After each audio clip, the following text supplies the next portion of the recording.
This is Church of God Aguinaldo and Vista. As one family, let us continue to worship and meditate upon God's Word. To share today's message, let us listen to Pastor Jerry Cruzem. Magandang umaga, COG ABC Vista. Kamusta na po tayo? After 3 months and 1 week, to be exact, yung personal po na hindi po tayo nagkikita-kita, ay lumalabas po 111 days, to be exact, na tayo po ay hindi nagkikita-kita. At tayo po ay nagpapasalamat sa Diyos na alam ko, iniingatan po tayo ng Panginoon. Dalangin ko po na makarating ang mensaheng ito sa inyo ng may kalayaan at pagpapala sa bawat isa at individual na nanonood ng mga salitang ito ng Panginoong Diyos. Tayo po muna ay sandaling yumuko at tayo po ay manalangin. Aming Ama at aming Diyos na makapangyarihan, nagpupuri kami, O Diyos, at nagpapasalamat sa iyo na sa araw na ito, umaga ng linggo, Panginoong Diyos, masaya kaming makikinig sa salita mo. Panginoon, salamat sa iyo, abutin mo ng salita mo ang bawat individual sa pangalan ni Jesus. Pagpalain mo po, Diyos, ang mga salitang aming pag-aaralan sa umagang ito. Pinupuri ka namin at pinasasalamatan sa pangalan ni Jesus. Amen. Amen. Praise the Lord. So, balita ko lamang po, actually, this was July 7. Worldwide coronavirus infected. Ilan na daw po? 11,458,791. This is last July 7. Ang recovered po worldwide ay 6.1 million at ang mga namatay na po, deaths, ay 534,460. Yan po ay worldwide. Tingnan po natin sa ating bansang Pilipinas, ang infected po, 46,333. And ang recovered, salamat sa Diyos, meron na pong 12,185. Ang mga namatay po ay 1,303. Ayan. Alam niyo kung bakit ko po dinadala po kayo sa figure na ito, ay meron po akong nais gustong itanong. Tayo po ba'y pinabayaan at pinagkulang ng Panginoon? Ayan, Alam nyo, maganda pong tanong ito. Tayo po ba'y pinagkulang? Tayo po ba'y pinabayaan ng Diyos sa loob ng 3 buwan? At mag-aapat na buwan na siya. Follow-up na tanong po, nawalan ka ba ng trabaho? Ayan, may pera bang naging panggastos araw-araw? May pagkain ba sa hapag? May nagkasakit ba? May na-COVID ba? Ayan, meron po bang nahawa ng COVID-19 o virus na ito? Alam nyo, kaya ko po ito tinatanong dahil nawalan ka ba ng trabaho pero nag-provide ang Diyos? May pera ka bang araw-araw na pinanggagastos? At kung ang sagot mo ay oo, kung nawalan ka ng trabaho at nag-provide ang Diyos, salamat sa Panginoon. May pagkain ba sa hapag? Anong ibig sabihin ko? May nakakain ba tayo araw-araw? May nagkasakit ba? Siguro may nagkasakit, pero gumaling. Ang anak ko po ay if I'm not mistaken, last April ay nagkasakit din po, pero pinagaling ng Diyos, hindi na kailangan na i-ospital. May na-COVID ba? Ayan. So kung ang sagot po natin ay puro positive sa tanong na ito, ang ibig sabihin lamang po niyan, ito na siya, ang Diyos po ay mabuti. Pag-usapan po natin this topic about the goodness of God. Alam nyo, siguro po sa hirap ng buhay, sa kawalan, hindi na po natin nakikita itong goodness na sinasabi po ng salita ng Diyos. Kaya nga po, pag-aralan po natin ngayong umaga, goodness of God, ang tanong ko po ngayong umaga, what it means? What it means? Ano po ba? By the way, the goodness of God is one of the attributes of God. This is one of those characteristics of God. Ito po yung isa sa mga katangian ng ating Panginoong Diyos. At the same time, the goodness of God is a description of who He is.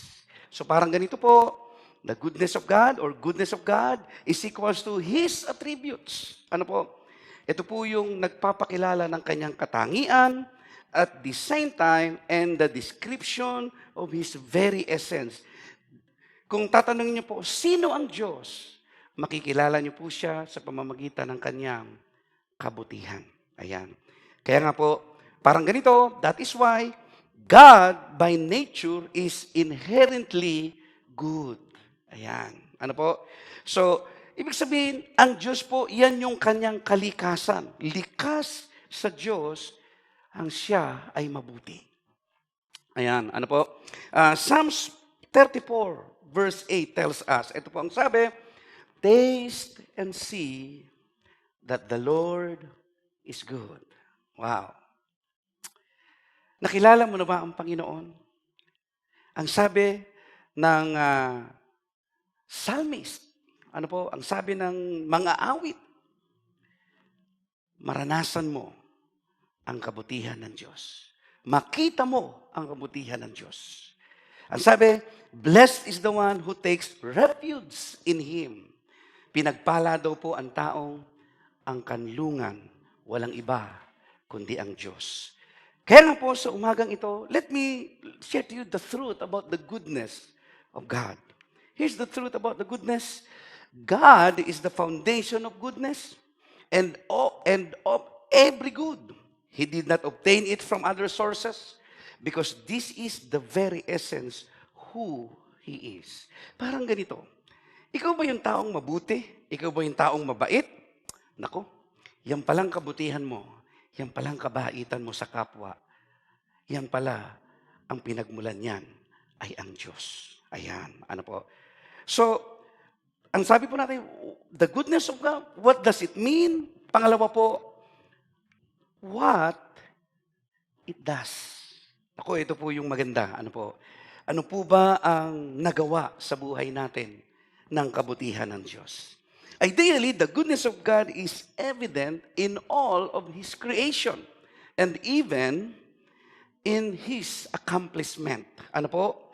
Ito po ang sabi ng Genesis 1:31 says, sabi po, God saw all that He had made and He said, it was very good.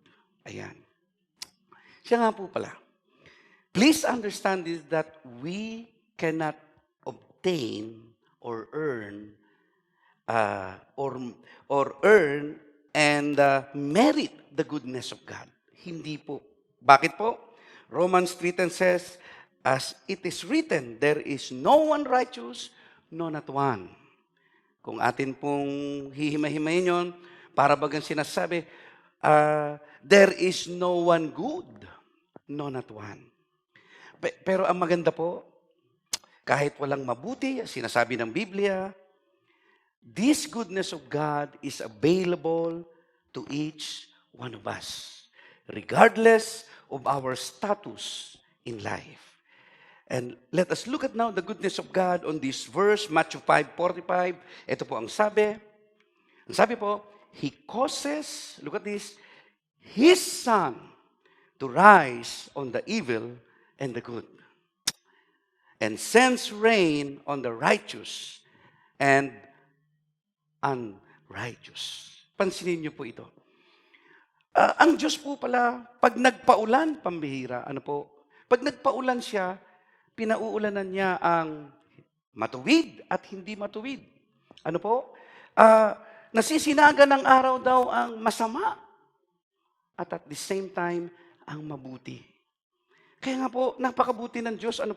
Mabuti siya sa taong ayaw sa Kanya. Mabuti siya sa taong gusto sa Kanya. Kaya nga ito po ang deklarasyon ng mga awit. The psalmist declare, the Lord is good to all. Sa masama at mabuti. He has compassion on all He has made.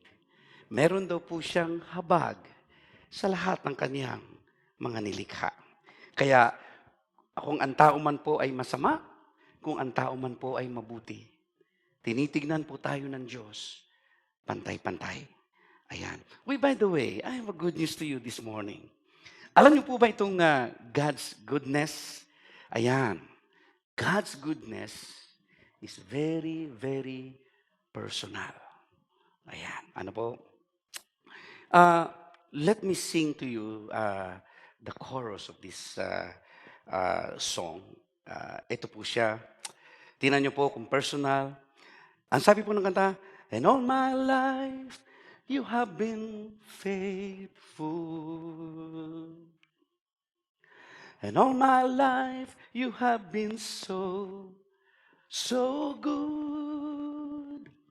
With every breath that I am able, oh, I will sing of the goodness of God.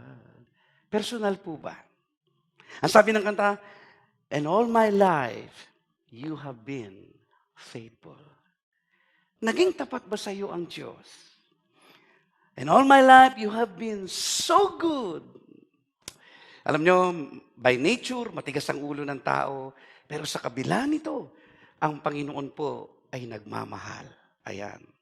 Kaya nga po, alam nyo, nakakatuwang maintindihan, ito pong goodness na pinag-uusapan natin. Ano po? Another goodness of God is God provides us with benefits. Ayan. Kaya nga ang tanong sa umagang ito, what are those benefits? Ano po ba yung mga benepisyo ng kabutihan ng Diyos sa buhay natin? Ito po, number one, God's goodness assures us that God's purpose for us is good. Think about this. Yung dahilan po pala para ka mabuhay sa mundong ito, meron po palang dahilan. At ang dahilan yan ay kabutihan ng Diyos. God's purpose for us is good.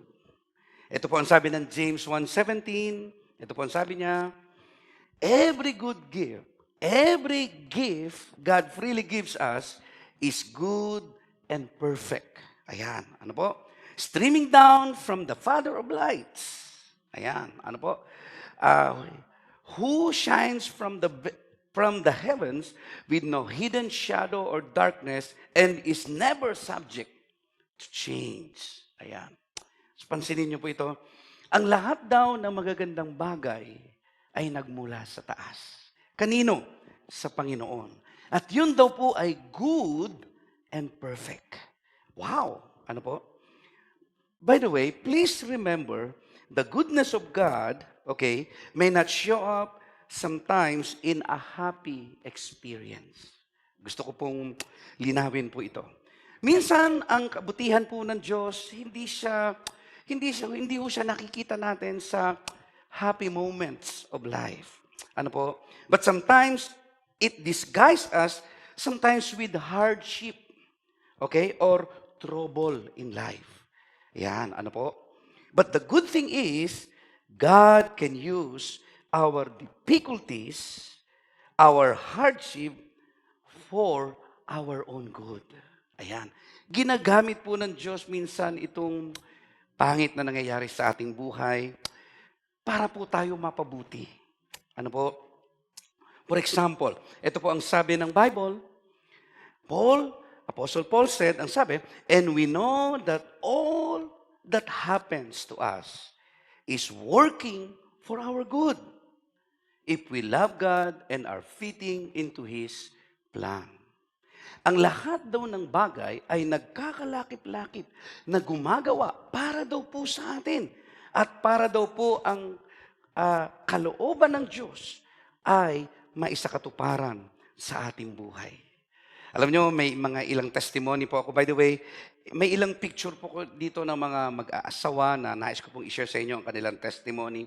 For example, ito po si Sister Alona and Nelson Salud. Ano po?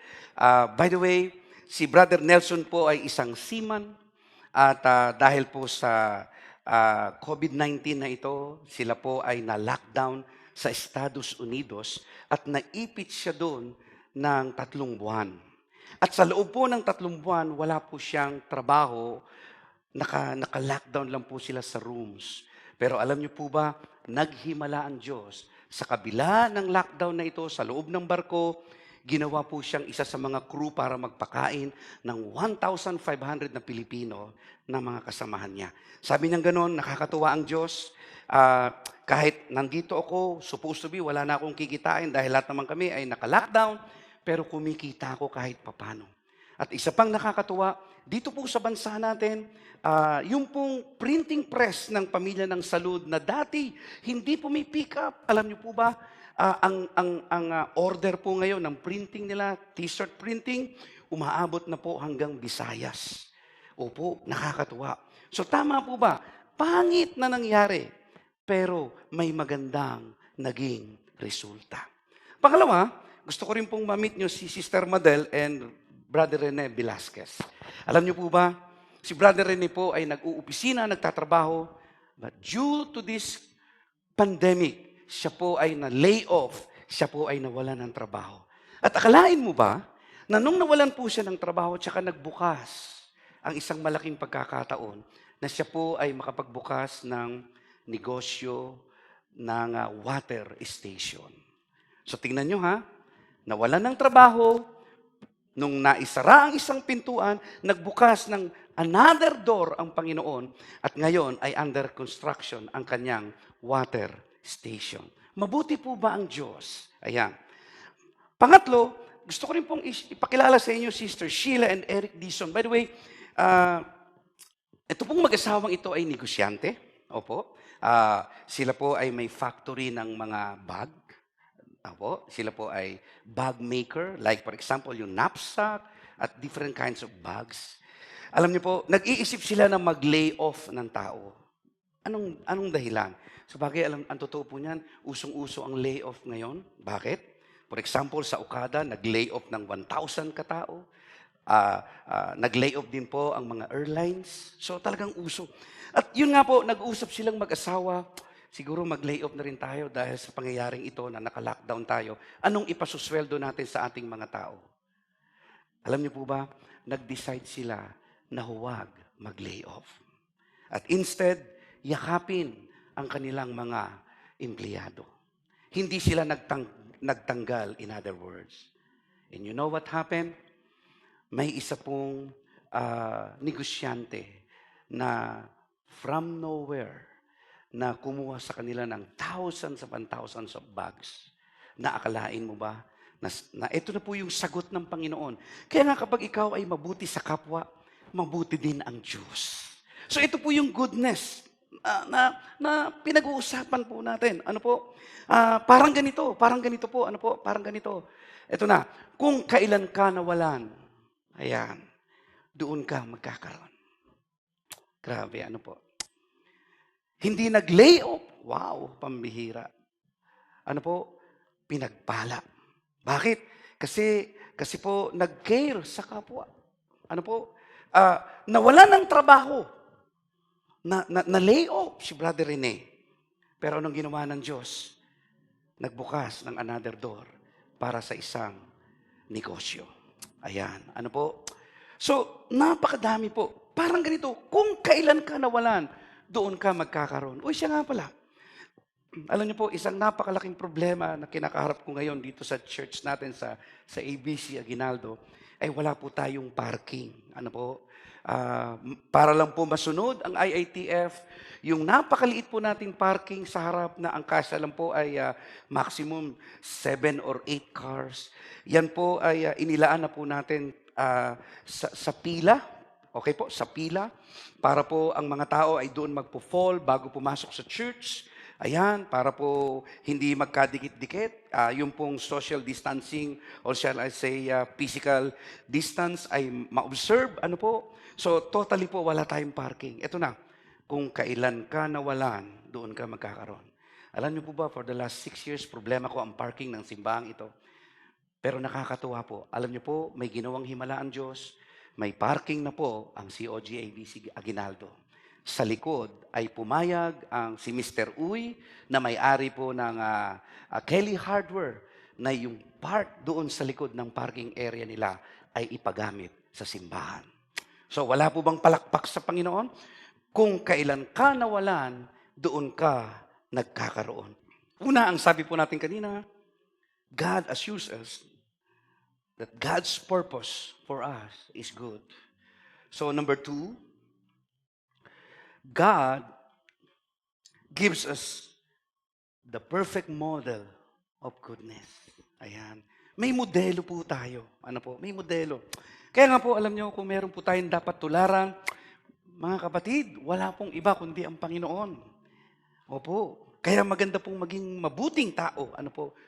Mabait na sa kapwa. Ano po? Ito po ang sabi ng psalmist, "You are good and do only good. Make me follow your lead." Wow. Ano po? Sabi po ng mga awit, napakabuti mong Diyos. Ang ginagawa mo ay puro kabutihan lang. Pwede ba? Masundan ko yun. Ayan. Yung psalmist po o yung mga awit, nangangarap siyang maging mabuti katulad ng Diyos. Bakit? Gusto nga po niyang gawing modelo si Lord eh. Ayan. Ano po? Napakaganda. Ano po? Pangatlo, ang sabi, God's goodness, ikatlo, offers us security and encouragement. Wow. Ito po ang salita ng Diyos diyan. The goodness of God endures continually. Look at the word continually. Yun daw pong kabutihan ng Diyos. Tuloy-tuloy lang. It endures. Ayan. Continually. Wow. So that means God will always be good. His character does not change. He will continue to be the creator of all good things and true. And He will provide good things for us. And this is according to His will and purpose. Grabe po ang kabutihan ng ating Panginoon. So God's goodness, finally, wow, draw us to God. Kaya nga po, alam nyo ito, tingnan nyo po ito. Di po ba, nararamdaman natin parang anlayo natin sa Diyos. Nararamdaman natin na parang nag-backslide na yata tayo. Nararamdaman natin na napalayo na tayo. Tama po ba ako? Siya nga po pala, alam nyo sa umagang ito, isipin nyo po, ano ba ang mga kagandahang loob na ginawa ng Diyos sa buhay mo? Hindi ka nagkasakit. Hindi ka nahawa ng virus. May kinakain ka araw-araw. Tama po ba ako? May protection ka na nagmumula sa Diyos. Alam nyo, kung iisipin nyo lamang po ang lahat ng bagay na ito, sasabihin mo, napakabuti ng Diyos. At dalangin ko, itong kabutihan na to, draw us to God. Maglapit sa atin sa Panginoon. By the way, the purpose of God's goodness is to draw us to Him. Wow, iyan po yung purpose. Ano po? Para po tayo mapalpit. This was manifested in the highest degree, saan yun? When Jesus died for you and for me. Nung namatay po siya, doon po niyo ipinahayag ang kanyang pagmamahal sa atin. Grabe, ano po? Opo, that is the highest form of the goodness of God when Jesus died for our sins. He died for you. He died for me. Kaya nga, ito po ang sabi ni Paul, naku, nakakatuwa. Romans 5:8, Apostle Paul said, but think about this. Ano daw yung pinapaisip ni Paul sa atin? Look at this. While we were wasting our lives in sin. Wow. Habang daw sinasayang natin ang ating buhay sa kasalanan. Habang tayo daw po ay nasa kasalanan. Look at this. While we are still sinners. Siya nga po pala. Alam niyo po ba na namatay si Jesus para sa atin? Tingnan po ninyo ito. Don't you know that that is the goodness of God? While we are still sinners, Jesus died for us. And that is the goodness of God. God revealed His powerful love to us in that, and that is tangible display of God's goodness. Ayan. Ano po? Siya nga po pala, as I close this, tapos na po tayo. Let me share to you a lolo from Italy. Ito po ay lolo, 93 years old na po siya. Dito ko po gustong i-close. Ano po? Siya po ay 93. Ito po ang kwento sa kanya. Ito pong lolo na ito ay taga-Italy siya. Hindi ko nga alam po nakuha kung siya ba ang naging sakit ba niya ay COVID-19. Ayan. Pero ito po ang sabi, after the 93-year-old man in Italy got better in the hospital, he was told to pay for the ventilator for 1 day. Ayan ha. And the old man started to cry. Wow, umiyak. And the doctor said to him, advised him, please don't cry over the bill. Ayan. Alam niyo po, itong ventilator na sinasabi ko, ito po siya. Kapag hinahabol mo na ang hininga mo, ayan, kakailanganin mo na ito. Ito po yung ventilator o life support na nagbibigay ng hangin sa lungs ng isang taong naghahabol ng hininga. Ayan. So, yun nga po, ang lolo na ito ay umiyak. At yun po ay napuna ng lahat ng doktor. Ano po? Kaya nga po, alam niyo po, ang sabi po sa report, what the old man said made all the doctors cry. Napaiyak po ang maraming doktor, ano po, na umasikaso sa kanya. Ano po? So, bakit ba? Bakit? Ito po ang dahilan. Basahin po natin. The old man said, I don't cry because of the money I have to pay. I can pay all the money. I cry because I have been breathing God's air for the last 93 years. But I never had to pay anything for it. Napaiyak daw po siya dahil sa loob daw po ng 93 years. Ano po? Ayan, ano po? Sa loob daw po ng 93 years, ang sabi po niya, but I never had to pay anything for it. Wala daw po siyang binabayad. Ano po?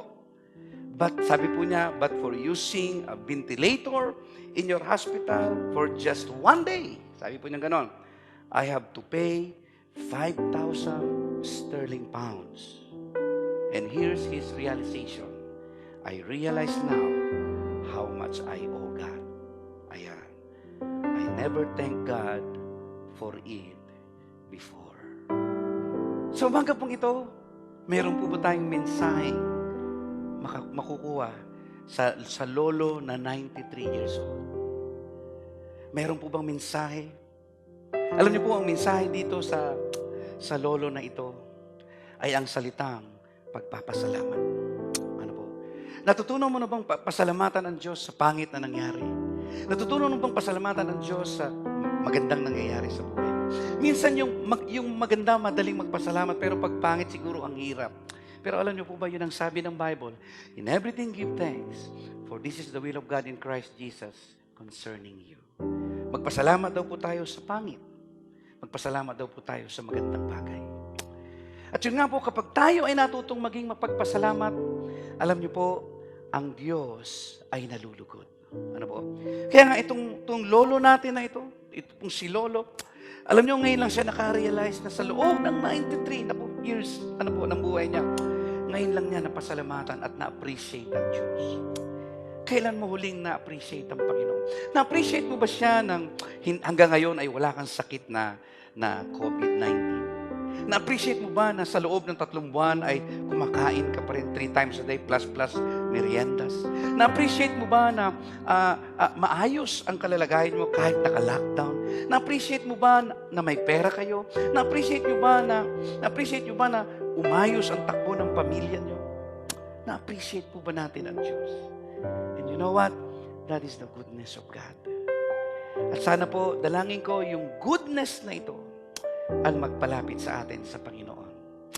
Kaya ngayong umaga, para lalo nating mas maintindihan ano ba ang goodness ng Panginoon, kailangan pala natin ng personal na relasyon sa Diyos. Minsan kung bakit hindi po natin ma-appreciate ang goodness ng Panginoon, kasi nga po wala tayong relasyon. Kanino ka magpapasalamat kung maayos ang buhay mo? Kanino ka magpapasalamat kung walang nangyayaring masama sa buhay mo? Kanino ka magpapasalamat kung nadisgrasya ka pero buhay ka pa rin? Kaya nga po, ang kailangan po pala natin, relasyon sa Panginoon. Kung ikaw sa buhay mo, hindi mo pa natutunang kilalanin ang Panginoon bilang sariling Diyos o tagapagligtas, ito na ang araw. Pwede mong kilalanin ang Panginoon bilang Diyos at tagapagligtas ng buhay mo. Kung ikaw ay nariyan pa at nakikinig ngayong umaga, sumabay ka sa panalangin ito. Pwede bang yumuko ka saglit? Manalangin po tayo. Panginoon, sa pangalan ni Jesus, nagpapakumbaba ako sa iyong harapan. Binubuksan ko ang aking puso. Pinasisiyasat ang lahat ng kasalanan na nagagawa ko laban sa iyo. Panginoong Jesus, patawarin mo ako. Inaaniyahan kita na pumasok dito sa aking puso upang simula sa araw na ito ay maging Diyos at tagapagligtas ng aking buhay. Isulat mo po sa aklat ng buhay ang aking pangalan sa pangalan ni Jesus. Amen. Wow! Tinanggap po natin ang Panginoon bilang sariling Diyos sa tagapagligtas. At ngayon, madali na sa atin ang magpasalamat. Saan? Sa kabutihan at katapatan ng ating Panginoong Diyos na buhay. To complete our worship, let us now give our tithes and offering. Let us worship now with our tithes and offering. Let us pray now. Panginoon, sa pangalan ni Jesus, sinasamba ka namin sa aming ikapo at handog. Purihin ka, luwalhatiin ka sa pangalan ni Jesus. Amen. Purihin ang Diyos. Ako po ay nagpapasalamat sa Panginoon na sa araw na ito ay pinagpala po tayo ng salita ng Diyos.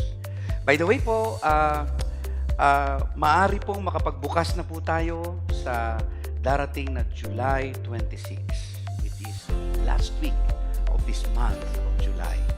As soon as ang category po ng buong Cavite, particularly ang Bacoor, ay maging MGCQ, from GCQ to MGCQ, ay pwede na po tayo magsama-sama ng physical sa pagsamba at pagpupuri sa Diyos. God bless you and see you again this coming Sunday. Thank you for listening. For our announcements, in line with the recent advisory of Malacanang, we are canceling all church-related activities, most especially the Wednesday night service and the Sunday worship services, starting March 15, 2020 until further notice. We also encourage all C2S groups to continue connecting with each other through video calls, phone calls, text messages, and chat groups. To continue our worship in the form of tithes and offering, we are highly encouraging our members to do bank transfer instead. Please see details on screen. For updates, please follow our official social media accounts. Together, let us devote our time in praying and trusting God amid this situation. God bless you all.